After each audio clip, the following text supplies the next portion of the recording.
your go-to podcast for learning English and improving your communication skills. I'm Adam, and as always, I'm here with the wonderful Julia. How are you doing today, Julia? Hi, Adam. I'm doing great, thank you. And a big hello to all our listeners. We're so happy to have you with us today. Whether you're a regular listener or tuning in for the first time, we're here to help you on your journey to mastering English. That's right, Julia. Today's episode is all about a very important topic: developing effective communication skills. Now, communication is something we all do every day, but how often do we stop to think about how we're doing it? Whether we're speaking, listening, or even writing, communication is key to connecting with others, sharing ideas, and building relationships. Exactly, Adam. And when it comes to learning English, communication skills become even more crucial. Good communication isn't just about knowing the words, it's about using those words effectively. It's about making sure that the person you're speaking to understands what you're trying to say. And that's what we're going to focus on today. Yes. We'll be diving into what makes communication effective and how you can improve your skills, especially when you're learning English. You see, communication skills are not just for native speakers. In fact, as a language learner, improving these skills can make your English much more natural and confident. That's so true, Adam. By the end of this podcast, we hope you'll feel more confident in your ability to communicate clearly and effectively in English. Whether you're just starting out or you've been learning for a while, today's tips and advice will be helpful for everyone. So stay tuned and let's get started on this exciting journey to better communication. Absolutely, Julia. And remember, everyone, communication is a skill that you can develop over time. It's like learning to ride a bike. Practice makes perfect. So, don't be afraid to make mistakes. Every time you speak, listen, or even think in English, you're improving. And we're here to guide you every step of the way. Yes, Adam. So grab your notebooks or just sit back and listen as we dive into today's topic: developing effective communication skills. Let's make English learning a fun and rewarding experience together. Ready to get started? Let's do it, Julia. We're excited to share some valuable insights with you today. So, without further ado, let's jump right into our discussion on how to communicate more effectively in English. All right, now that we've introduced today's topic, let's dive deeper into understanding what communication skills really are. Communication skills. What does that mean exactly? Well, in the simplest terms, communication skills refer to your ability to share information with others effectively. This can be through speaking, listening, writing, or even using body language. In other words, it's about how well you can convey your thoughts and ideas so that others can understand you, and how well you can understand what others are trying to tell you. Yes, Adam. Communication is such a basic part of our daily lives, but it's also very complex. Think about it. Every day you're constantly communicating with people, whether it's face-to-face, over the phone, or even through emails and texts. But how often do we stop and think about how we're doing it? Effective communication is about more than just talking. It's about making sure that the message you're sending is the one that's being received. It's about clarity, understanding, and making sure that there's no confusion between you and the person you're communicating with. Exactly, Julia. And this brings us to an important point. Why are communication skills so crucial, especially in both personal and professional life? Let's break it down. On a personal level, communication skills are key to building and maintaining relationships. Whether it's with family, friends, or even strangers, the way you communicate can affect your relationships in big ways. Good communication helps you to express your feelings and thoughts clearly, resolve conflicts, and create strong connections with others. When you communicate effectively, people are more likely to understand you, which helps in avoiding misunderstandings and arguments. Right, Adam. I think everyone can relate to a situation where poor communication led to a misunderstanding or a disagreement. Maybe you said something that wasn't understood in the way you intended. Or maybe someone didn't express themselves clearly, and it led to confusion.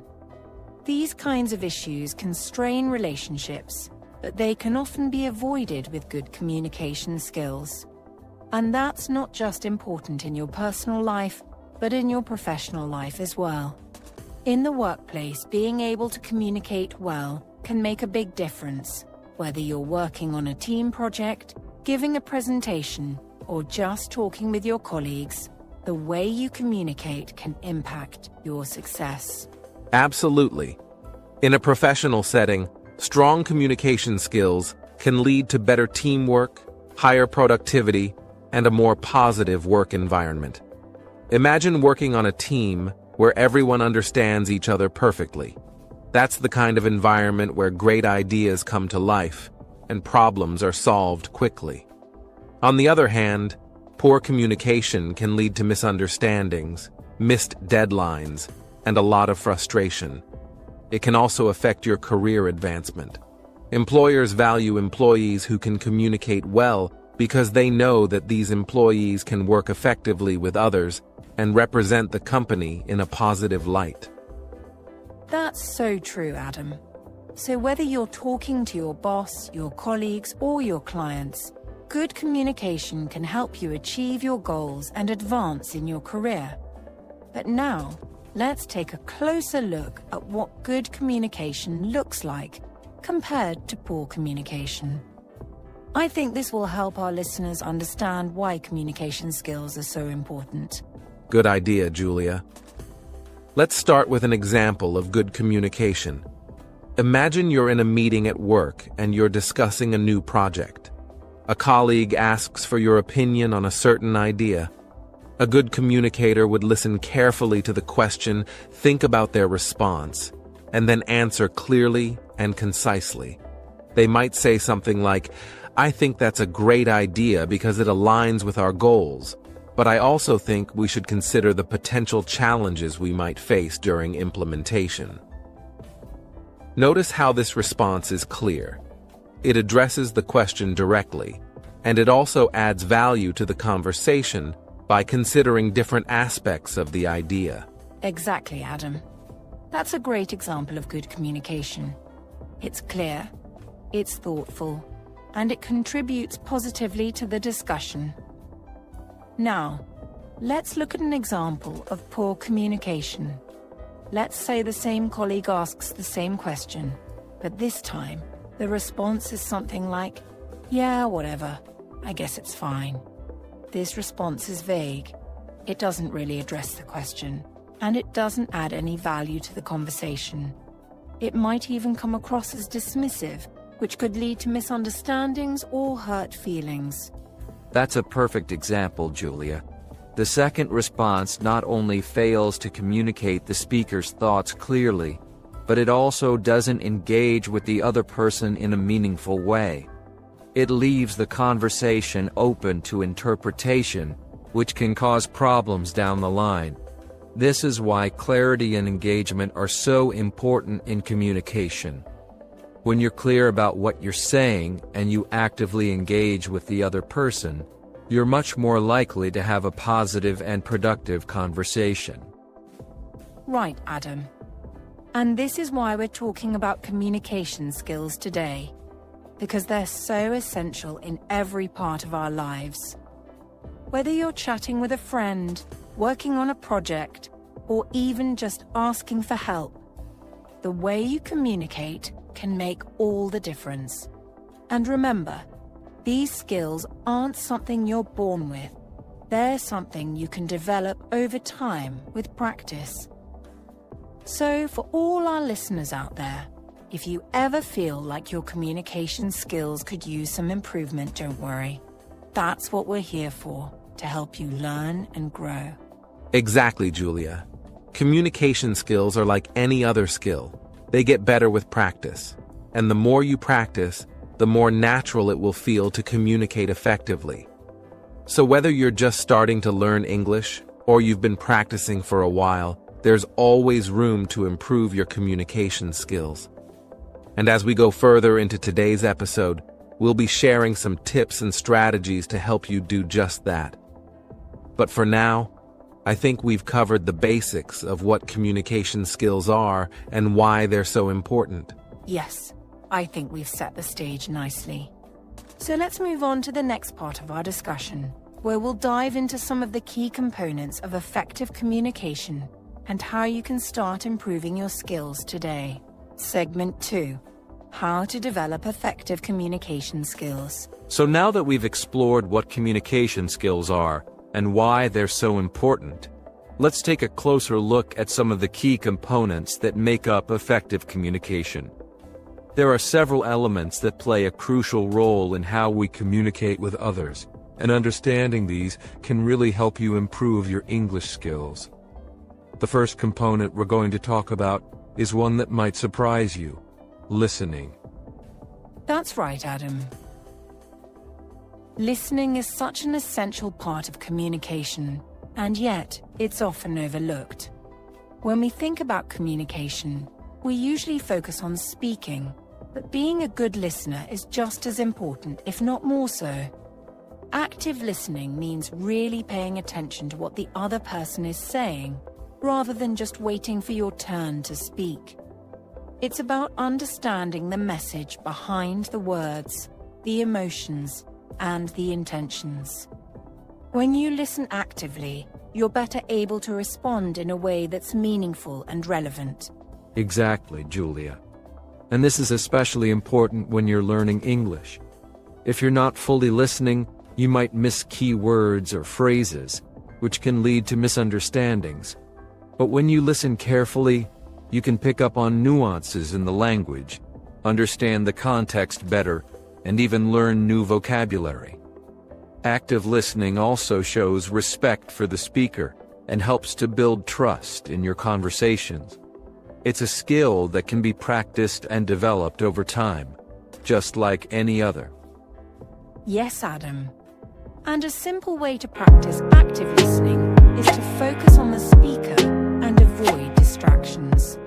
That means putting away your phone, not interrupting, and really concentrating on what the other person is saying. You can also show that you're listening by nodding, making eye contact, and responding with short phrases like, "I see," or "That's interesting." These small actions let the speaker know that you're engaged in the conversation. Great tips, Julia. Now, let's move on to another key component of effective communication: clarity and conciseness. When you're speaking, especially in a language you're learning, it's important to be clear and to get straight to the point. This doesn't mean you have to be brief or blunt, but rather that you should aim to express your ideas in a way that's easy for the listener to understand. Clear communication is all about avoiding unnecessary details and focusing on the main message you want to convey. Exactly, Adam. When you're clear and concise, you reduce the chances of confusion. This is especially important when you're speaking English, as trying to use too many words or complicated sentences can sometimes make your message harder to understand. For example, instead of saying, "I was thinking that maybe, if it's okay with you, we could possibly go to the park later, but only if you want to," you could simply say, "Would you like to go to the park later?" The shorter sentence is clearer, easier to understand, and gets to the point without losing meaning. Right, Julia. And that doesn't mean you should avoid expressing yourself fully, but it's about finding the balance between being thorough and being clear. Another helpful tip is to organize your thoughts before you speak. If you know what you want to say, you're less likely to ramble or include unnecessary information. This also ties into confidence which we'll discuss in a bit. But before that, let's talk about another crucial aspect of communication: body language. Yes, body language is often referred to as non-verbal communication, and it plays a huge role in how your message is received. Even if you're speaking in English, your body language can either reinforce what you're saying or send mixed signals. For example, maintaining good eye contact can show that you're confident and engaged in the conversation.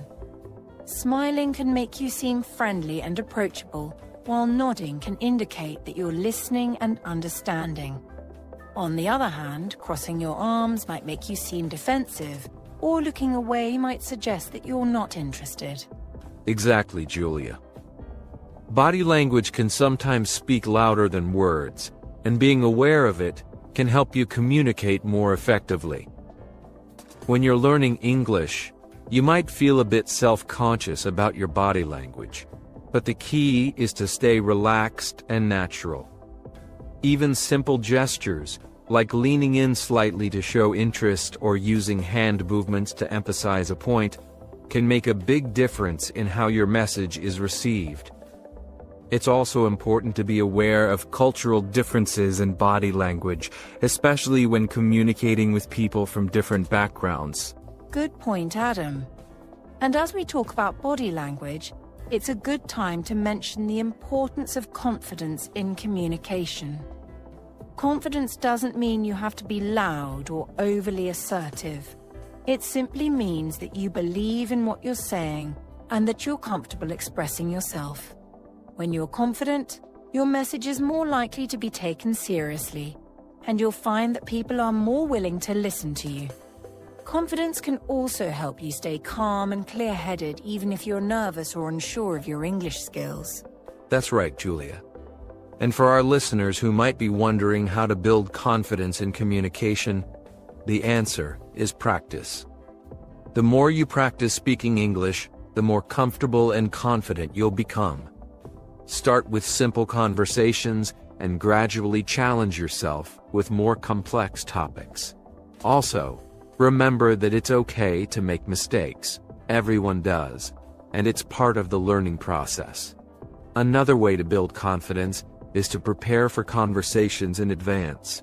If you know you're going to be talking about a specific topic, take some time to learn relevant vocabulary and phrases beforehand. This preparation can give you a confidence boost and help the conversation go more smoothly. Exactly, Adam. And one last component of effective communication that we should touch on is feedback. Feedback is a two-way street. It's about giving feedback to others and being open to receiving it yourself. When you give feedback, whether it's in English or any other language, it's important to be constructive and respectful. Instead of focusing on what went wrong, try to highlight what can be improved. For example, instead of saying, "Your presentation was confusing," you could say, "I think the presentation could be clearer if you explain the main points more slowly." Right, Julia. And when it comes to receiving feedback, it's important to be open-minded and see it as an opportunity to grow. Sometimes feedback can be difficult to hear, especially if it points out areas where we need improvement. But remember, constructive feedback is meant to help you, not hurt you. It can provide valuable insights into how you communicate and what you can do to become more effective. And when you receive feedback, whether it's about your English skills or anything else, try to stay positive and use it as a learning experience. Absolutely, Adam.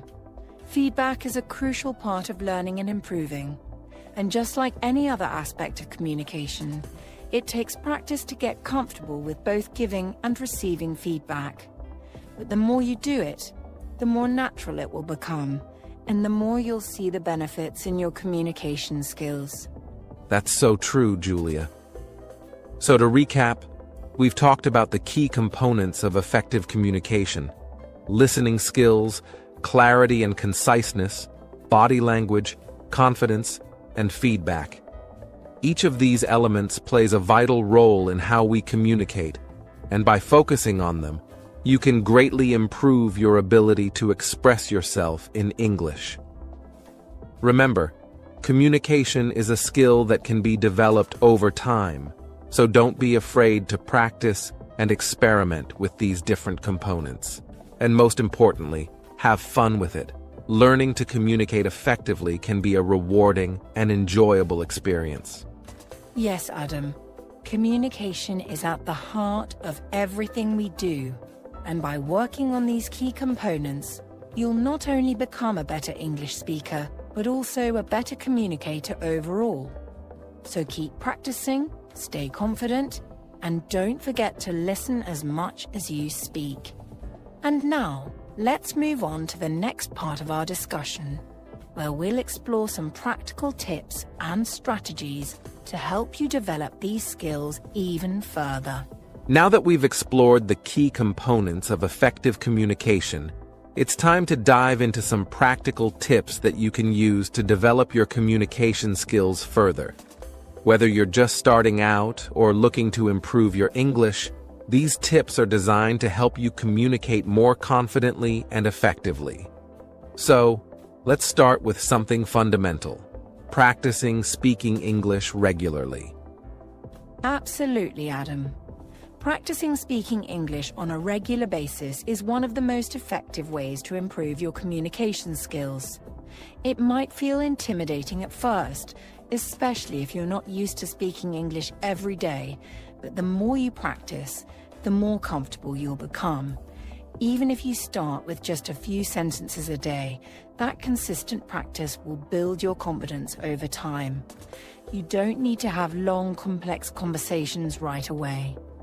Start small, perhaps by talking to yourself, reading out loud, or even describing your day in English. That's great advice, Julia. And it's important to remember that practice doesn't have to be perfect. The goal is to get used to speaking English regularly, so don't worry too much about making mistakes. Instead, focus on the act of speaking and getting your thoughts across. Over time, you'll find that your fluency improves naturally. Another tip is to challenge yourself by speaking about different topics. This can help you learn new vocabulary and practice using different structures and expressions in your conversations. Exactly, Adam. And speaking of conversations, engaging in discussions with others is another powerful way to improve your communication skills. It's one thing to practice speaking English on your own, but it's a whole different experience when you're interacting with someone else. Conversations help you develop the ability to listen, respond, and think on your feet. They also give you the opportunity to learn from others, whether it's picking up new phrases or getting feedback on your speaking. That's so true, Julia. And there are many ways to engage in conversations. You can start by talking to friends who speak English, joining English clubs, or participating in online discussion groups. The key is to find opportunities to use English in real-life situations. You might even consider practicing with a language exchange partner, someone who is learning your native language and wants to practice English with you. This way, you can help each other learn and grow. Yes, Adam. And when you engage in these conversations, you'll quickly realize the importance of vocabulary in communication.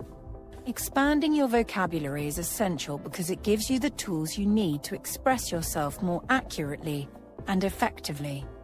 When you know more words, you can describe your thoughts and ideas in greater detail, which makes your communication clearer and more engaging. Learning new vocabulary can be as simple as picking up a few new words each day and trying to use them in your conversations. Exactly, Julia. And there are many ways to learn new vocabulary. You can read books, watch movies, or listen to podcasts in English. As you come across new words, write them down, look up their meanings, and practice using them in sentences. Another tip is to group words by topic, so you can learn them in context. For example, if you're learning about travel, Focus on words related to airports, hotels, and sightseeing. This will help you remember the vocabulary more easily and use it appropriately in conversations. Great point, Adam. And while vocabulary is important, pronunciation is equally crucial. Clear pronunciation makes it easier for others to understand you and helps you feel more confident when speaking. If you're struggling with pronunciation, there are some simple tips you can follow to improve. First, try to listen carefully to how native speakers pronounce words and mimic them. You can do this by watching movies or listening to podcasts, and then repeating what you hear. Yes, Julia. And another helpful practice is to break down difficult words into smaller parts and practice each part separately. Focus on the sounds that are challenging for you and try to perfect them one at a time. Additionally, recording yourself speaking can be a great way to identify areas where you need improvement. When you listen back to your recordings, you can hear how you sound and make adjustments to your pronunciation. Remember, the goal is not to sound exactly like a native speaker, but to be clear and understandable. That's right, Adam. Pronunciation is a skill that takes time to develop. But with regular practice, you'll see improvement. And one of the best ways to practice both vocabulary and pronunciation is by using technology. Today, there are so many language learning apps and online platforms that can help you improve your communication skills. These tools are designed to make learning fun and interactive, allowing you to practice at your own pace and track your progress over time. Exactly, Julia. Apps like Duolingo, Memrise, or Babbel offer exercises that focus on speaking, listening, and pronunciation.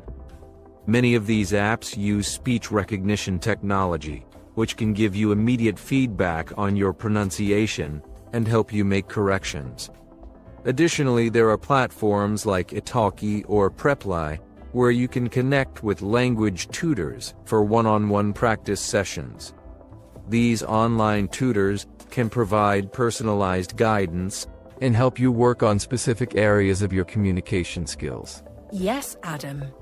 And let's not forget about the power of social media. There are numerous language learning communities on platforms like Facebook, Instagram, and Reddit, where you can join discussions, ask questions, and share your learning journey. Engaging with these communities can motivate you to keep practicing and give you a sense of belonging, knowing that you're not alone in your learning process. Absolutely, Julia. Technology has made it easier than ever to practice and improve communication skills, even if you don't have access to an English-speaking environment. By taking advantage of these resources, you can make significant progress in your English learning journey. And remember, the key to developing effective communication skills is consistency. The more you practice, the more confident and skilled you'll become.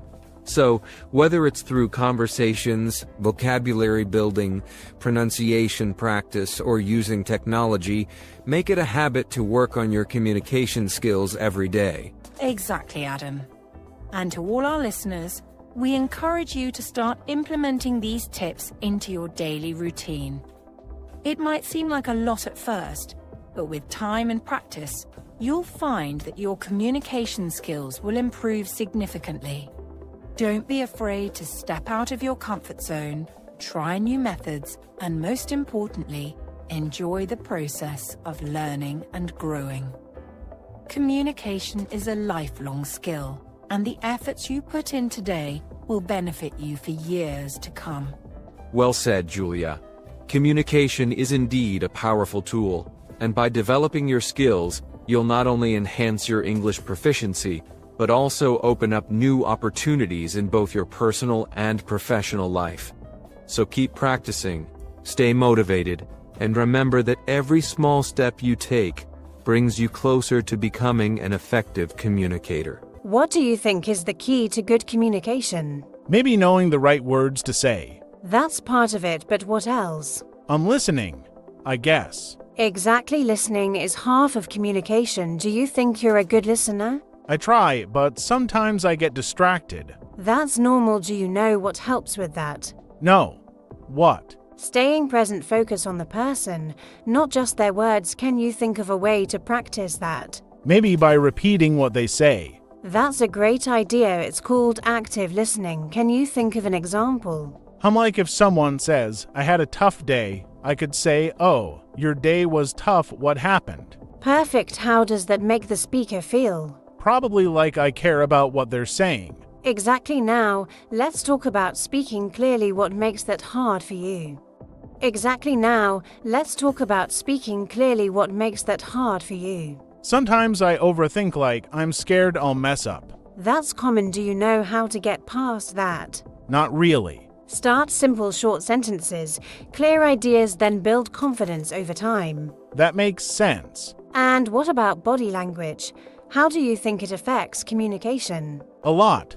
I think like if someone crosses their arms, it feels like they're closed off. Exactly so. How can you use body language to communicate better? Maybe smile more and make eye contact. Great, those are powerful. What else? Keep my posture open, like don't slouch or cross my arms. Perfect. Body language is like a silent conversation. It supports your words. Got it, so it's not just what I say, but how I say it. Exactly. Ready to explore more in the next step?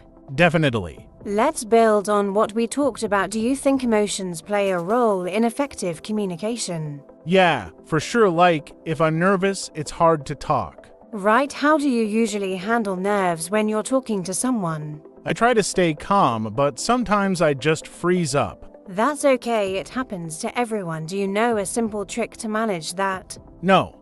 What is it? Breathe. Take a deep breath before speaking. It gives you a moment to think and relax. I never thought of that. I'll try it next time. Good. Now, let's talk about emotions in others. How can you tell how someone feels when they're speaking? I guess by their tone of voice. Exactly. What else? Their facial expressions. Perfect. And their body language. Why do you think it's important to notice these things? So I can respond better, like if they're upset, I shouldn't sound cheerful. Exactly. It's about matching their energy and showing empathy. Do you know what empathy means? Kind of like understanding how they feel. Yes, and letting them know you understand. Can you think of an example? Maybe if someone says, I'm really stressed about work, I could say, that sounds tough. Is there anything I can do to help? That's perfect. You're showing you care now. Let's move on to clarity. How can you make your message clear when you speak? I guess don't use too many big words. That's a good start. What else? Maybe stick to the main point. Exactly. Be concise, but detailed enough to be understood. Can you give an example? Okay, instead of saying, I went to the store and then I saw this thing and I thought about buying it, but I didn't, I could just say, I went to the store but decided not to buy anything. Perfect. Clear and to the point. Do you think asking questions can help with clarity? Yeah, like if I don't understand something, I can ask for more details. Exactly. And if someone doesn't understand you, don't be afraid to explain again in a different way. That makes sense. Let's talk about feedback. Why do you think it's important in communication? So I know if the other person understands me. Exactly, and so they know you understand them. How can you give feedback without sounding rude? Maybe start with something positive. Great idea. Can you give an example? If someone gives me a long explanation, I could say, I really appreciate all the details, but can you summarize it for me? That's excellent, polite and clear. Now, one last thing, confidence. How do you think you can build confidence in your communication? Maybe practice a lot? Yes, practice is key. What else? Prepare before speaking. Like, if I know what I want to say, I'll feel more confident. Exactly, and don't be afraid of mistakes. They're part of learning. What's one thing you'll try to improve after today? I think I'll focus on listening better and staying calm when I talk. That's a great start. Remember, communication is a skill you'll get better with time and effort. Thanks, this is really helpful.